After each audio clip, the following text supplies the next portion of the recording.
मुग्धा और उसकी सास के बीच पूरा समय सास के किसी न किसी काम को लेकर मतभेद चलते ही रहते हैं। बहू, ओ बहू, जरा चाय बना दे। मुग्धा चाय लेकर आती है। ये लीजिए, और कुछ चाहिए? अरे नहीं, बस चाय पीने का मन था। जाओ, तुम दूसरा काम करो। चाय पीने के थोड़ी देर बाद सास दोबारा मुग्धा को आवाज लगाती है। अरे बहू रे, आओ बहू, जरा हलवा तो बना दे, मीठा खाने को मन हो रहा है। इसी तरह मुग्धा की सास पूरा समय कोई ना कोई काम बताकर उसे रसोई से बाहर तक निकलने नहीं देती। कभी चाय, कभी हलवा, कभी पानी तो कभी दूध, हर समय खाने को चाहिए और उसके लिए अपने हाथ पैर बिल्कुल नहीं हिलाने। परेशान किया हुआ है इन्होंने। सास की जबरदस्ती परेशान करने की आदतों से दुखी मुग्धा एक शाम सचिन के साथ अपने कमरे में बैठी हुई बात कर रही होती है। सुनो जी, मम्मी जी की ये जानबूझकर मुझे परेशान करने की फरमाइशों से मैं बहुत फ्रस्ट्रेट हो चुकी हूँ। पूरे दिन में एक सेकंड का आराम नहीं मिलता। रसोई से बाहर कदम रखती नहीं कि बहू ये बना दे, बहुरी वो बना दे। अरे इनकी फरमाइशें चलती ही रहती है। अरे मुग्धा, माँ खाने की शौकीन है, पर उम्र हो चली है, खुद खाना नहीं बना सकती, इसलिए तुमसे बोलती है। अरे तो शौक भी उम्र देख कर रखने चाहिए ना। समझ में नहीं आता, हर समय फेविकॉल का जोड़ लगाए सोफे से चिपके बैठी रहती है। इतना सब डाइजेस्ट कैसे हो जाता है उन्हें? अरे तुम मेरी माँ से इतनी नफरत कैसे कर सकती हो? मैं उनसे नफरत नहीं करती जी, बस परेशान हूँ। जहां मुग्धा अपने पति से ये सब बोल रही होती है, वहीं उसकी सास भी कमरे के बाहर दरवाजे से कान लगाए सारी बातें सुन रही होती है और अगली दोपहर रसोई में मुग्धा के पास जाती है। बहू, आज ना मेरा कुछ मसालेदार खाने का मन है। तो चाय बना दो, मुझे बहुत पसंद है। अरे ना, ऐसा कर लिट्टी चोखा बना ले। और हाँ, जितना मसाला बातों में मिलाकर पति को सुनाती हो ना, सब्जी में भी वैसे ही डाला करो, खाना स्वादिष्ट बनेगा।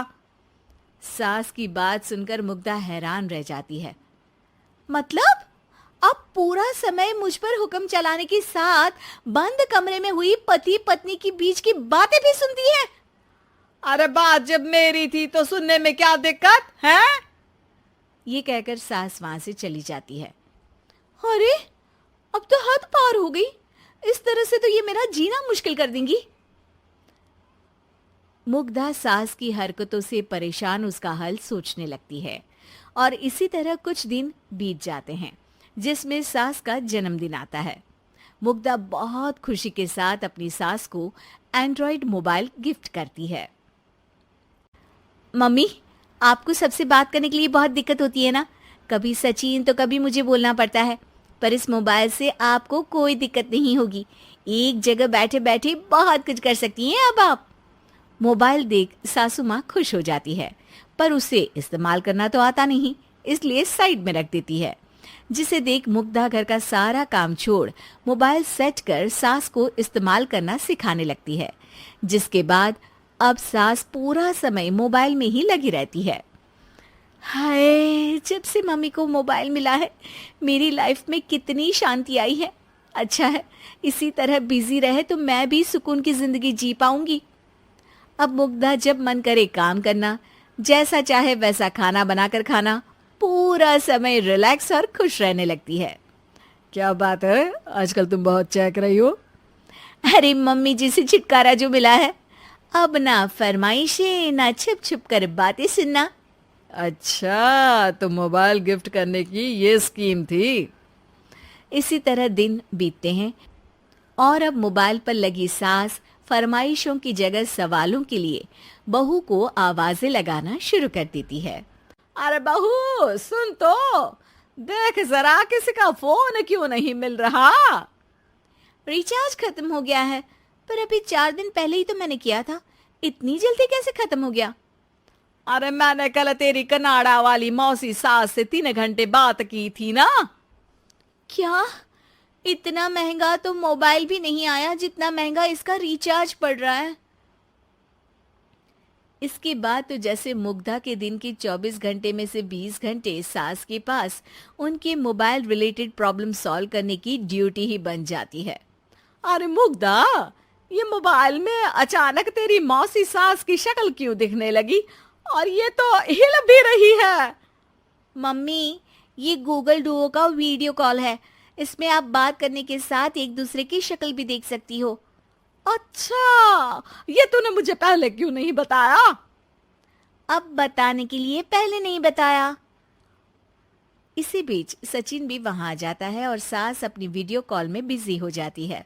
क्यों, सास बहू में क्या गपशप चल रही है? इसे गपशप नहीं, दिमाग का दही होना बोलते हैं। पर तुम तो मम्मी को मोबाइल देकर बहुत खुश थी, फिर क्या हुआ? हाँ, उसका सुकून भी कुछ ही दिन मिला। अब घर के टंटे खत्म हुए तो मोबाइल की टिंग टिंग शुरू हो गई। देखो भाई, कुछ पाने के लिए कुछ खोना तो पड़ता है। आखिर तुमने मोबाइल अपने फायदे के लिए ही तो दिया है, तो फिर सवालों के जवाब भी देने पड़ेंगे, क्योंकि जब तक उनके हाथ में ये फुंथरू रहेगा, तुम्हारी लाइफ में प्राइवेसी और सुकून रहेंगे। कहने का मतलब है अगर इससे प्यार बढ़े तो दाग अच्छे हैं।